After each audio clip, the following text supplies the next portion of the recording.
morning, Mr. Denise Belocora. My name is Ana Mahipos Verano, 20 years of age, living peacefully and happily here at Barangay Hagto, Municipality of Mabinay, Province of Negros Oriental.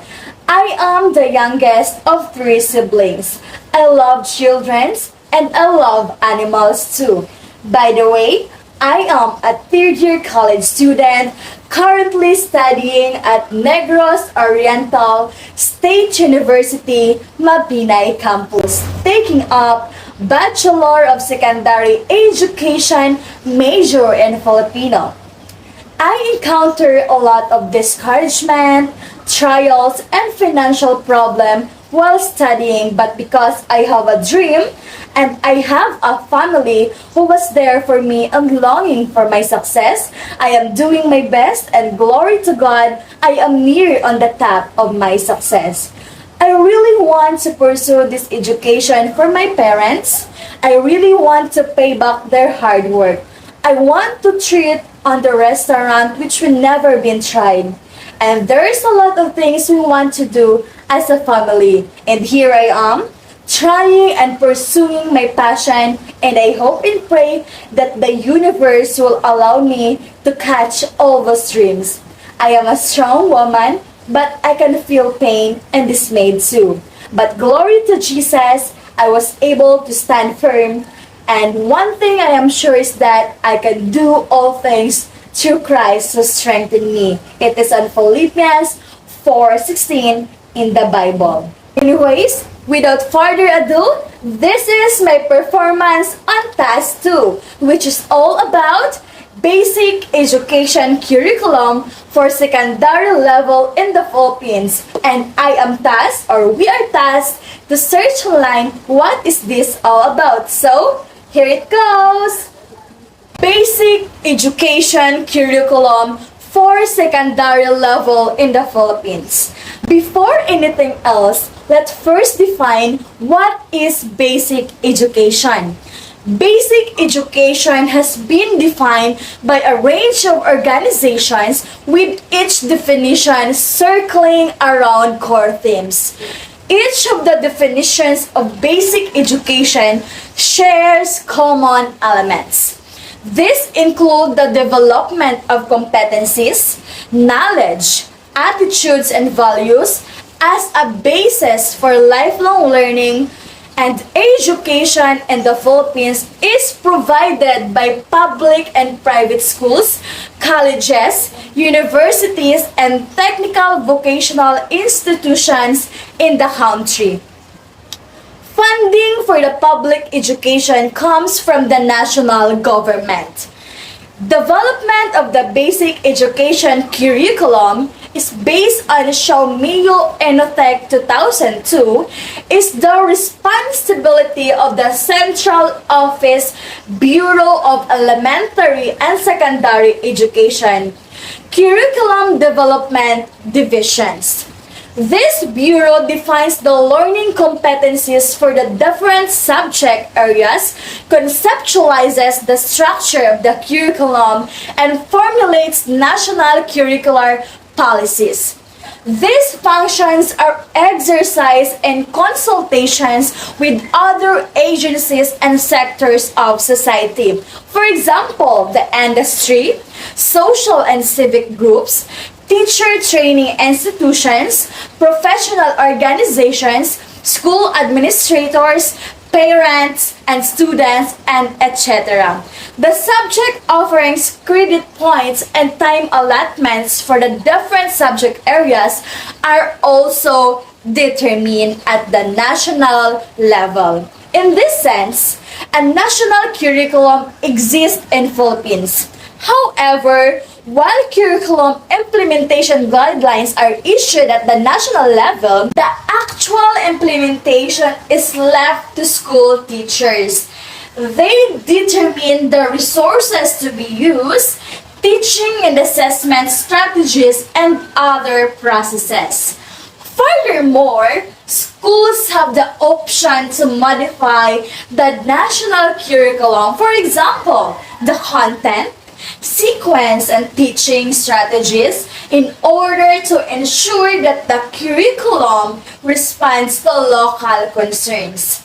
The approach to curriculums design in the country is based on content, topic, and competency.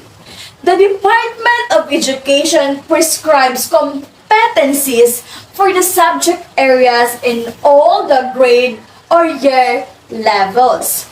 The Bureau of Elementary and Secondary Education develops, publishes, and disseminates these learning competencies to the field. Most of the subject or learning areas have a list of learning competencies expected to be mastered by the children in each of grade or year level, and also at the end of the elementary or secondary schooling.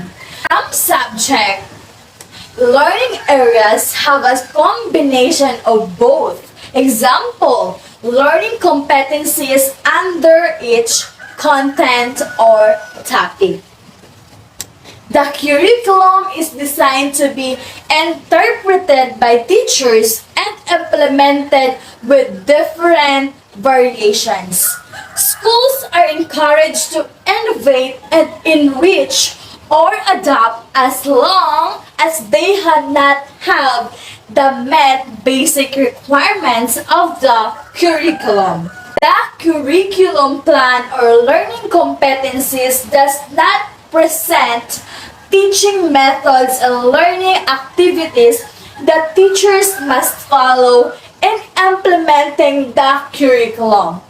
The guiding philosophy is the creativity of teachers is stimulated by the option to plan and use the appropriate teaching or learning activities independently. However, teachers' manuals are guides to incorporate higher levels content areas and suggestion for teaching and assessing. It is based on Marinas and Ditapat 2000. The secondary curriculum is a skills-focused program that provides students with a broad and balanced knowledge of key subjects, as well as effective critical thinking and communication skills. The 3 R's, which is reading, writing, and arithmetic, history, geography, and math, is present in secondary curriculum. The Basic Education Curriculum, or the BEC, aims to produce more functionally literate students by empowering them with the life skills and promote more ideal teachers that will perform collaborative teaching and transcending knowledge in a non-authoritative way of instructing. It has reduced the number of subjects from an average of 8 to 5, focusing on Filipino, English, science, and math, which is seen to prepare students for global competitiveness. A 5th subject is Makabayan, also called as the Laboratory of Life, instructs complete learnings to students. Makabayan intends to develop personal and national identity through adequate knowledge of Philippine history in its political economic system, local cultures, crafts, arts, music, and game. Was based on a 16-year study starting in year 1986.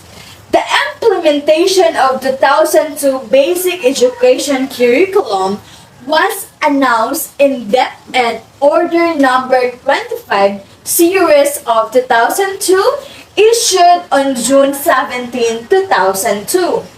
The actual implementing guidelines were found in Bsed Order Number 43, Series of 2002, dated August 29, 2002.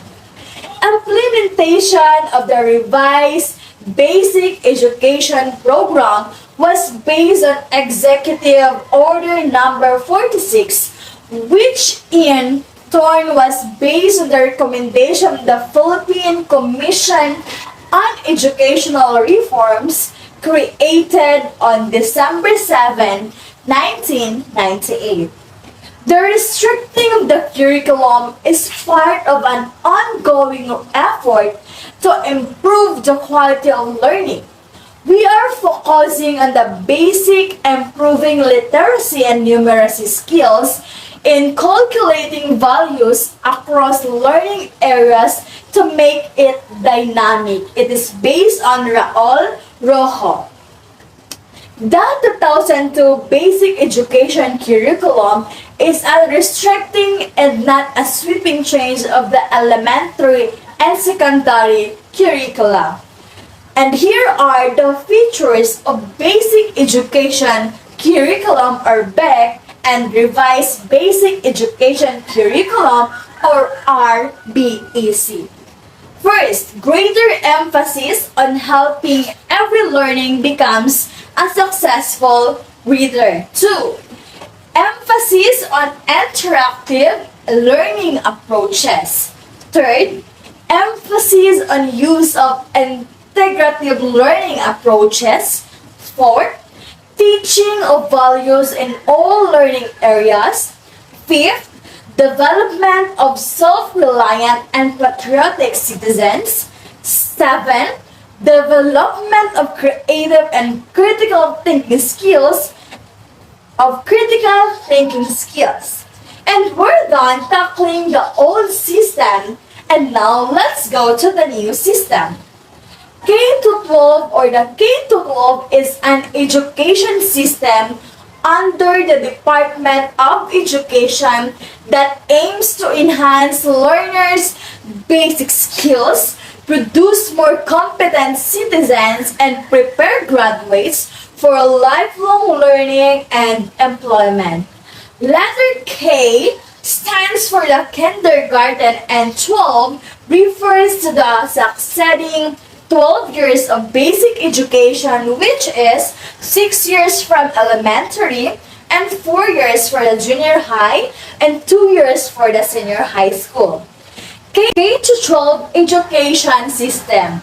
The K-12 programs offers a decongested 12-year program that gives students sufficient time to master skills and absorb basic competencies. Students of the new system will graduate at the age of 18 and will be ready for employment, entrepreneurship, middle-level skills development, and higher education upon graduation.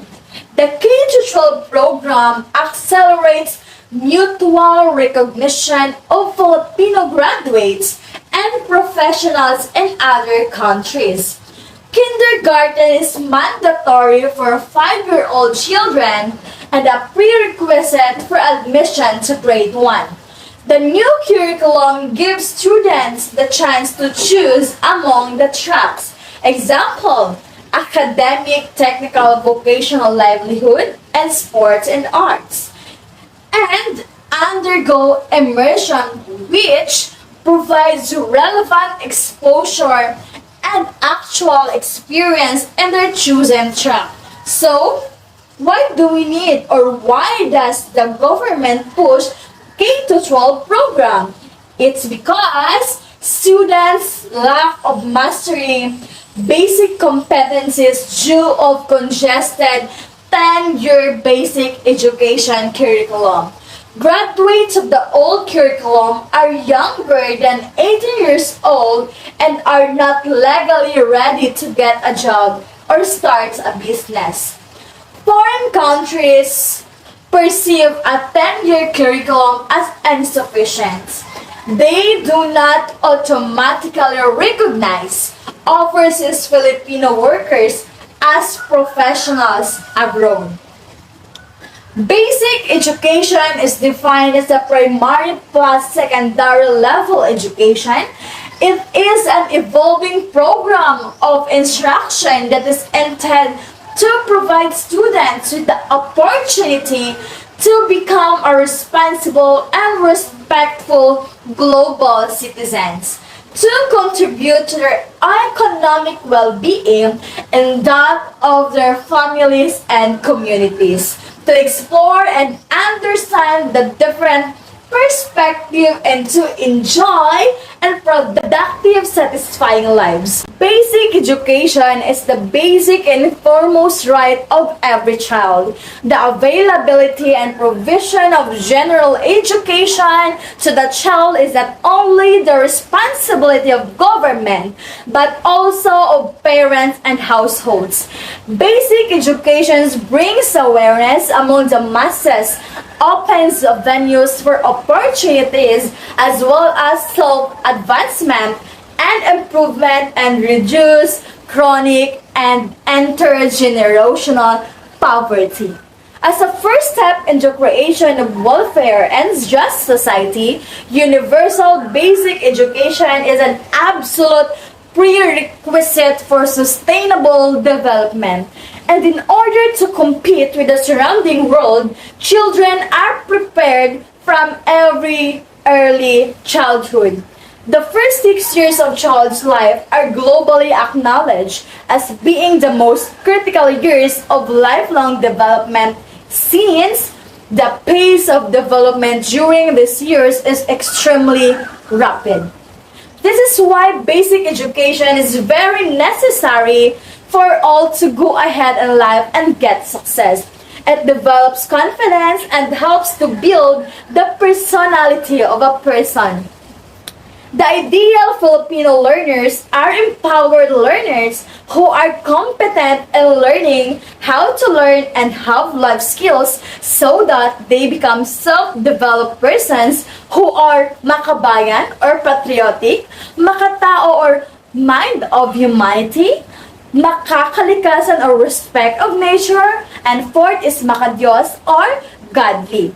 Functional literacy is the essential ability, lifelong learning in our dynamically changing world.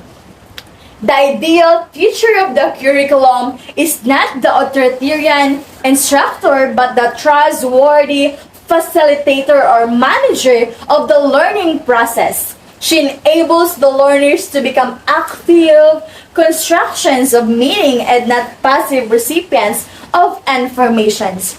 The ideal teaching learning process is interactive, where the learners, the teachers, instructional materials, and information technology interact with one another reciprocally.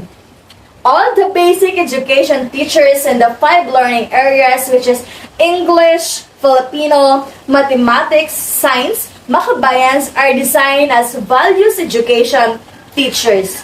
The aim is functional literacy, not just an ability to read, write, calculate, and think scientifically in themselves, but a literacy that empowers the people to function appropriately in life, interacting in healthy manner with society and the world, equipped with the life skills and appreciative of the arts and sports and spiritual. Values are treated as integral. Values are treated as integral to the 5 learning areas. Education in and for values is geared towards the learner's self-actualizations based on basic education curriculum, page 16 on 2002. After going through the restructured curriculum for the grade 1 to 4th year, the learner ought to have developed and internalized a value system that makes him or her a person of integrity who has the competence and courage to face contemporary challenges and has the firm commitment to serve his or her country, respect people and cultures, care for the environments, and live with gratitude to the Creator. And that's all. That was my performance or my response on the task 2 given by user. Thank you and God bless.